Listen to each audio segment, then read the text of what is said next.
2, and this is the Washington Times front page. Thanks for joining us. I'm George Gerbo. We begin again with the latest on the Russian invasion of Ukraine. Ben Wolfgang and Jeff Murdoch report the Russians bombed Ukrainian military facilities and infrastructure and targeted sites such as an airport near the capital of Kyiv. Ukrainian forces were said to be putting up substantial resistance, although the country is virtually surrounded by enemy units in Russia, Belarus, and the Black Sea, and is badly outgunned. North of the capital, Russian forces reportedly gained control of the Chernobyl power plant, site of the world's worst nuclear disaster, in 1986. A separate force landed by sea in southern Ukraine, and Russian forces also moved on Kharkiv, the country's second largest city. Ukrainian President Volodymyr Zelensky said in a televised address that 137 Ukrainians had died in the invasion so far, and that 316 had been wounded. President Biden and a string of Western leaders announced tough new sanctions on the Kremlin as a stunned world watched tanks roll into Ukraine and Russian fighter jets strike targets throughout the country. The U.S. sanctions block assets of 4 large Russian banks, freeze the holdings of wealthy Russian oligarchs, and impose high-tech export controls on Russia. Biden also ordered an additional 7,000 army troops to Europe to bolster NATO allies while continuing to insist that U.S. troops will not participate in the fighting inside Ukraine, which is not a member of NATO. The United States is not doing this alone. For months, we've been building a coalition of partners representing well more than half the global economy.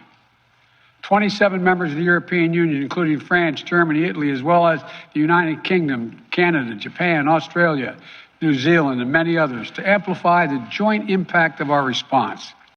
Russian President Vladimir Putin's authoritarian grip on power has long triggered international concern, but what does the one-time KGB agent with the huge historical chip on his shoulder really want? And how does invading Ukraine in the face of near-global condemnation fit into it? National Security Team leader Guy Taylor tries to dissect those questions. Russia watchers describe a wary and largely isolated Putin who is increasingly focused on his historical legacy and securing what he believes is Russia's rightful and prominent place in the world. The history at play reaches back to the mid-1500s, when Ivan the Terrible became the first Tsar of Russia and expanded its territory to include much of modern-day Ukraine and Belarus. It's not clear whether Putin would view comparisons to Ivan the Terrible as a compliment, but he appeared to relish publicly humiliating top advisors on state television this week as he weighed the question of war and peace. A reminder that you can find all these stories at WashingtonTimes.com/front page. If you don't have access to the Times yet, you can visit WashingtonTimes.com/George for a special subscription offer.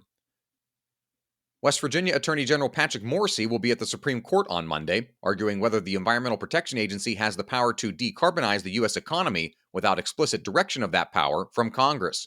Stephen Dinan reports it's one of several challenges the court is hearing this term over the broad powers of the executive branch and what sort of deference courts should give agencies in carrying out laws that Congress enacts.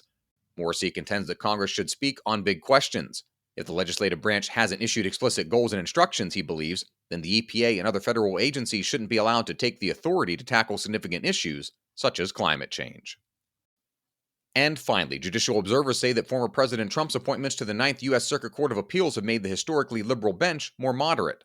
The largest appellate system in the country, Alex Sawyer reports the court had 9 Republican-appointed active judges and 18 Democratic appointees before the Trump presidency.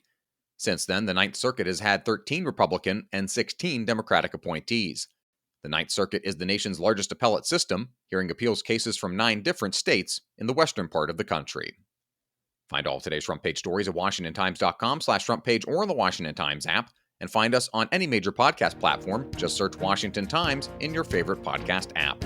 You can also find us on Twitter and Instagram at Wash Times for breaking news, sports, commentary, and more. For the Washington Times, I'm George Gerbo.